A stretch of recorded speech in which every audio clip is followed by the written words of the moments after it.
નમસ્કાર દર્શક મિત્રો, આપ જોઈ રહ્યા છો કાનમ એક્સપ્રેસ ન્યૂઝ. હું છું એન્કર અર્પિતા પટેલ. હવે જોઈએ અગત્યના સમાચાર.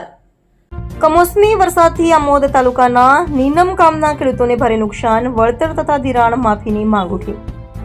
ભરૂચ જિલ્લાના આમોદ તાલુકાના નીનમ ગામે છેલ્લા કેટલાક દિવસોથી પડેલા કમોસમી વરસાદને કારણે ખેડૂતોને ભારે આર્થિક નુકસાન વેઠવું પડ્યું છે. ગામના મોટા ભાગના ખેતરોમાં કપાસ, તુવેર, દિવેલા તેમજ એરંડા જેવા ખરીફ પાક ઉભા અવસ્થામાં હતા, ત્યારે અચાનક વરસેલા વરસાદને પાકને જમીનદોસ્ત કરી નાખ્યા છે. ખેડૂતોના જણાવ્યા મુજબ ખેતરોમાં પાણી ભરાઈ જવાથી પાકો સડી ગયા છે અને જે પાક કાપણી માટે તૈયાર હતો તે પણ સંપૂર્ણ બગડી ગયો છે, જેના કારણે ખેડૂતોમાં ભારે ચિંતા અને હતાશાનું વાતાવરણ જોવા મળી રહ્યું છે. સ્થાનિક ખેડૂતો દ્વારા કાનમ એક્સપ્રેસ ન્યૂઝની સમક્ષ પોતાની વ્યથા વ્યક્ત કરતા જણાવ્યું હતું કે અમારા પાકનો પૂરો નાશ થયો છે. અગાઉ આવેલા પૂરમાં થયેલા નુકસાનનું વળતર હજુ સુધી મળ્યું નથી. હવે ફરી કમોસમી વરસાદે આખું ખેતર નાશ પામ્યું છે. સરકાર તાત્કાલિક સર્વે કરી વળતર આપે અને હાલના ધિરાણની માફી કરે. ખેડૂતોનું કહેવું છે કે છેલ્લા કેટલાક વર્ષોથી વાતાવરણમાં અસ્થિરતા વધતી જતા વારંવાર કમોસમી વરસાદ અને પૂરની સ્થિતિ ઊભી થતી રહી છે, પરંતુ પ્રશાસન તરફથી સમયસર સહાય ન મળતા ખેડૂતોની મુશ્કેલી વધુ વધી રહી છે. ગામના કૃષિ સમુદાયે એકમતથી રાજ્ય સરકાર અને કૃષિ વિભાગને રજૂઆત કરી છે કે તાત્કાલિક રીતે ખેડૂતોના નુકસાનનું સર્વેક્ષણ કરી યોગ્ય વળતર અને રાહત પેકેજ જાહેર કરવામાં આવે. ખેડૂતોની માંગ છે કે આવનારા રબી સિઝનમાં વાવેતર માટે ધિરાણની વ્યવસ્થા સરળ બને અને અગાઉના ધિરાણની માફી જાહેર કરવામાં આવે, જેથી તેઓ ફરીથી ખેતી શરૂ કરી શકે. આમોદ તાલુકાના નીનમ ગામના કમોસમી વરસાદે ખેડૂતોની આશાઓ પર ફરી એકવાર તોડી નાખી છે અને હાલ આખું ગામ કુદરતી આફતના ઘેરાવમાં દુઃખ વ્યક્ત કરી રહ્યું છે. કાનમ એક્સપ્રેસ ન્યૂઝની ટીમ આજે આવી પહોંચી છે ભરૂચ જિલ્લાના આમોદ તાલુકાના નીનામા ગામે. આ નીનામા ગામમાં ખેડૂતોને ક્યાંક ને ક્યાંક કમોસમી વરસાદના કારણે નુકસાની વેઠવાનો વારો આવ્યો છે.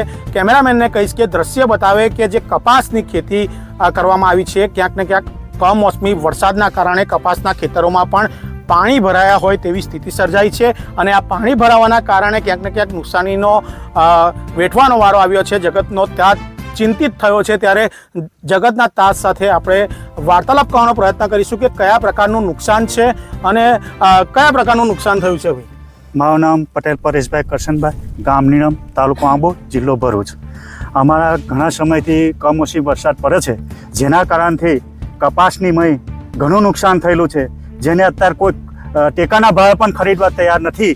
તો મારે આપ શ્રી સરકારશ્રીને વિનંતી છે કે ટેકાના ભાવે જેમ બને તેમ જલ્દી તકે એનો નિકાલ કરે એવી મારી અપેક્ષા છે. અને બીજું કે એકલું વળતર નહીં પણ ધિરાણ જે નવું ધિરાણ જે પણ કરેલું છે તે પણ માફ કરે એવી અમારી અપેક્ષા છે કે એકલું આ તમે સહાય આપશો, સહાયમાં કંઈ પણ ખેડૂતો થવાનું નથી.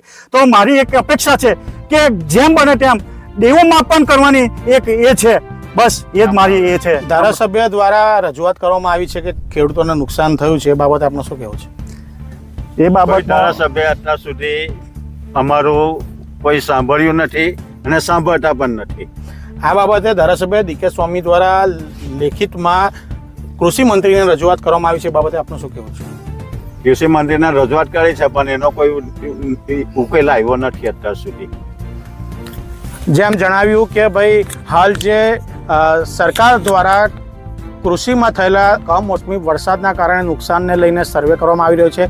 સરકાર દ્વારા હવે નવી પદ્ધતિથી નુકસાની વળતર માટે જાતે જ પોતાના ખેતરમાંથી ફોટો પાડીને જાતે જ અપલોડ કરી શકો તેવી પરિસ્થિતિનું નિર્માણ કરવામાં આવ્યું છે. તો આપણી સાથે અન્ય એક ખેડૂત જોડાયા છે. કયા પ્રકારનું નુકસાન છે, કઈ ખેતીમાં નુકસાન છે આપને અને કેટલા હેક્ટરમાં? જો અમારા નીનમ ગામમાં 900 એકર જમીન છે, એની લગભગ 800 એકર જેટલું નુકસાન છે. અને કપાસથી માંડી દિવેલા, તુવેર અને રવિ પાકમાં મગ, મઠિયા અને વાલિયા આ ઘણું આવે છે. એ બધા પાકમાં નુકસાન છે, જે સરકાર વહેલી તકે નુકસાન જાહેર કરે એવી અપેક્ષા છે. અને કપાસની અંદર તો બિલકુલ સાફ થઈ ગયેલ છે, જે નવા ફલીકરણ છે એ પણ ગળી ગયેલ છે. અને સરકાર જો આ એવું લાગતું હોય કે આમોદ અને જંબુસર તાલુકાને અન્યાય કરી રહી હોય એવું લાગે છે, કેમ કે દક્ષિણ ગુજરાતમાં ભરૂચ જિલ્લાને નુકસાન આગળ પણ નથી સમાવ્યું અને આ જે ફરીથી સર્વે આવ્યું છે એમાં પણ સમાવેશ કર્યો નથી. એટલે સરકાર લગભગ એવું લાગે છે કે ભરૂચ જિલ્લાની વિરોધી હોય એવું સરકારને વલણ લાગે છે. અમારે સરકાર પાસે શું અપેક્ષા?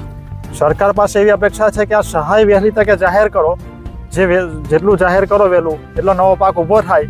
અને સરકાર પાસે એટલી જ અપેક્ષા રાખીએ છીએ. અને જે ધિરાણ ખેડૂતોએ લીધેલું છે એ માફ કરવામાં આવે, જેથી ખેડૂત પાછો ફરી ગયા નવા વર્ષે ઊભો થઈ શકે એવી અપેક્ષા રાખીએ છીએ. જેમ જણાવ્યું કે ખેડૂતો ક્યાંક ને ક્યાંક નુકસાની વળતર મળે તેવી માંગ કરી રહ્યા છે અને આક્ષેપ પણ કરી રહ્યા છે કે સરકાર ક્યાંક ને ક્યાંક ભરૂચ જિલ્લા સાથે અન્યાય કરી રહ્યું હોય તેવા દ્રશ્ય પણ સર્જાયા છે. કેમેરામેન શિવપ્રસાદ જાંબુ સાથે જપન શાહ, કાનમ એક્સપ્રેસ ન્યૂઝ.